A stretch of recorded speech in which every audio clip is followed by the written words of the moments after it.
Welcome back to the third and final segment of the Tax Time Show. In this episode, viewers, we're getting very, very meaningful, very helpful information regarding unemployment insurance from Mr. Ajay Kumar of Sai CPA Services. Remember, Sai CPA Services in a business for over 25 years here in the state of New Jersey, experience in personal accounting as well as a corporate accounting from A to Z, any accounting services or even setting up a company for business. They can help you in all the components of the accounting, and they can be reached at saicpaservices.com. Mr. Ajay Kumar, CPA and MBA with Sai CPA Services, comes every week and guides us in a very important tax matters, and today it's on unemployment matter. All right, individual unemployment. First of all, person worked and worked, there's always think that no, I don't want to collect unemployment, I'm okay, but now situation is such that you can help it because you need to make sure, you need to run your family and then, everything else. The number one question, how do they apply? The process differ on state to state. Unemployment insurance is governed by the state. So process in your state can be very different than the process in an altogether different state.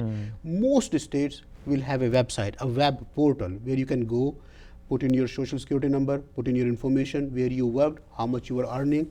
And you have to remember, there's a way each state is calculating the maximum benefit or the minimum benefit.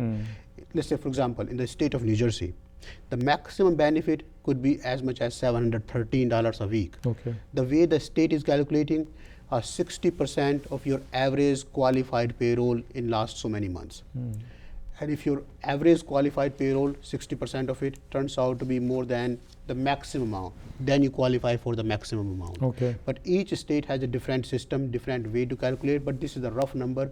It's typically almost all the time applied through the state website. Okay, through this, and obviously because right now many offices are either closed or semi-open, not open, so just go online.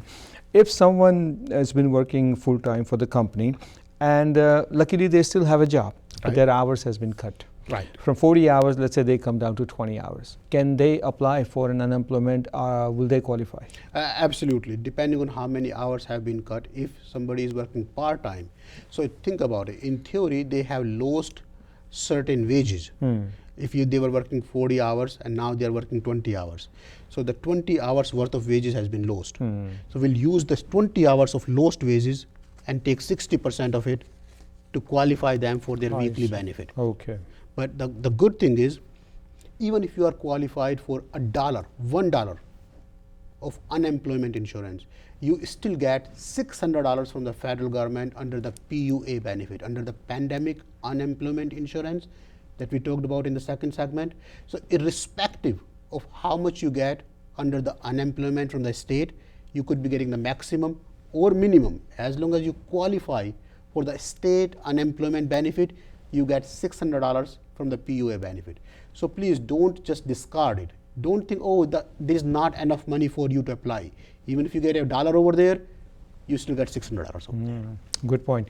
If someone works in one state and lives in another state, where should they apply for unemployment? The unemployment benefits is sort of an insurance. If you take a huge step back, the idea is where you paid the unemployment. It's more like we have the car insurance. Yes. So we are paying the car insurance to the company. We go to the company where we paid the insurance amount. Right. Similarly, the insurance amount under the unemployment is paid where the payroll is being run. That's typically the state you are working in. So in our case, in our example, if somebody lives in New Jersey, work in New York, they should apply for the unemployment in the state of New York, not in New Jersey. Correct. And how long does it take typically for the state unemployment office to process that request and then send out a payment? There is a lot of frustration about it. See, if you take a huge step back, people need this unemployment because they don't have a job. True. And they need the money now. Absolutely. They can't wait for 4 weeks. Yes. And that's where the frustration kicks in, because right now all the state offices are so overwhelmed, they're not able to process the unemployment as soon as they should be. It used to take a week to 10 days. Right. Now it's taking up to 4 weeks before you get the first check. The good thing is you don't lose anything. You will get the prior benefits with your first check. Okay.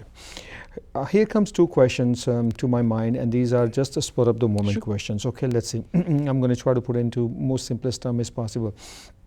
If someone is working and for some reason person decides to not to go back to work, hypothetically speaking, maybe person is a little scared to go to work during this pandemic situation, co-workers and social distancing matters and whatnot. Person is very concerned, that person is very concerned about the health, and he or she goes and applies for unemployment.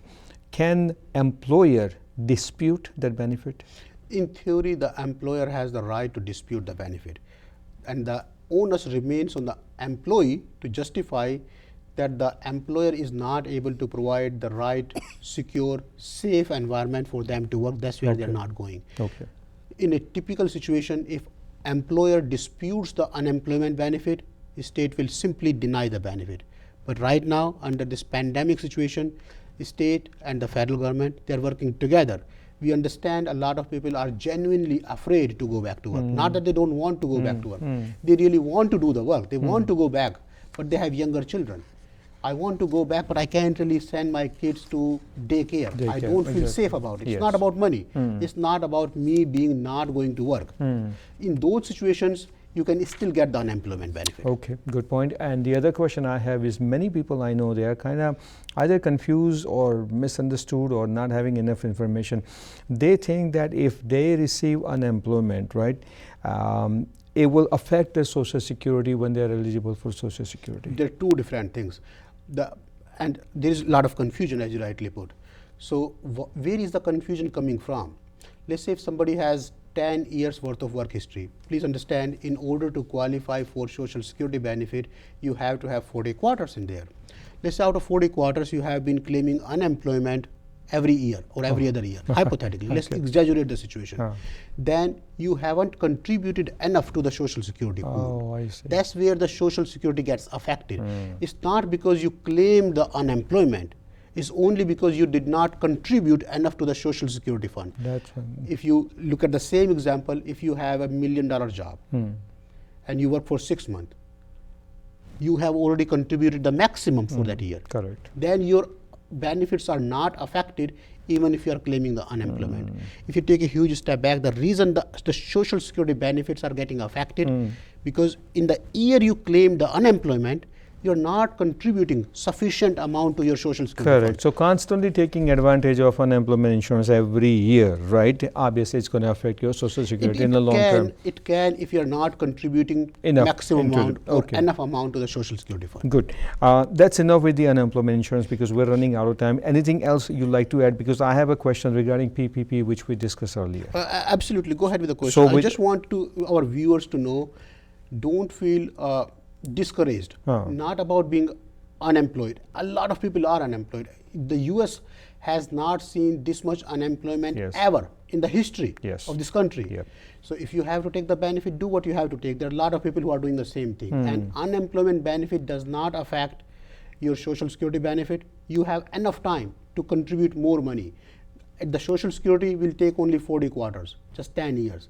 You take unemployment now, you still have 10 years to contribute towards the Social Security. And there's nothing to feel bad about it because you got there to is support your absolutely family at the end of the day, and there is basically your money that you have put in, that money is coming back to you in somewhat, you know. Absolutely. Okay, in the end, quickly, regarding PPP, which we discussed in the first segment, today's episode, I forgot to ask you this question. If someone has not applied, we're talking business owners, if they haven't applied for PPP yet, can they still apply it? Great question.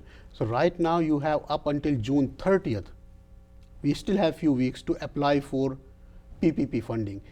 The SBA, the government, has more than $100 billion left in this PPP funding program. If you have not applied for the PPP funding, please do so as soon as you can at your earliest convenience. And what if that company doesn't have payroll, the owner? You can still apply. There is a lot of confusion, and a lot of small businesses who were self-employed, Schedule C, LLC, they did not apply, thinking they were not qualified because they did not have the payroll. Please go ahead, apply for the PPP program, even if you had absolutely no payroll. You have absolutely nothing to lose, especially if you had profits on your Schedule C or the LLC. The way the SBA is looking at it, we are looking at your profit for the last year, for 2019, to calculate the average qualified payroll for you to get the PPP funding. Up to $100,000, that's the maximum we are looking at it. Okay, so bottom line is that US government is being very, very helpful. They're very sympathetic with you in this pandemic situation in any way that they can help you through their government funding, whether it's a stimulus, whether it's PPP, Absolutely. EIDL, or even this unemployment insurance thing, right? They're there to help you. And 99% of the time, you will qualify. Absolutely. 99% Yes, of the time. government is going out of their way Very good. Okay. to ensure you get the right funding, right amount of money as soon as potentially they can. They're taking longer time just because a lot of people are applying for it. Very good. Mr. Ajay Kumar, on behalf of the viewers, I thank you so much You're very welcome. for all these latest updated information. And the viewers, any question you have, remember, text time at tvasiausa.com. That's our email ID. You'll see it on the screen. Any question, no question is a small question, do send us an email. Text time at tvasiausa.com. Until we meet again, Mr. Ajay Kumar will do his homework and bring in all the latest and the greatest to share it with you in the next episode. Till then, you take care of yourself. I am Sanjeev Pandya, wishing you all happy and the tax-free summer days ahead. So long.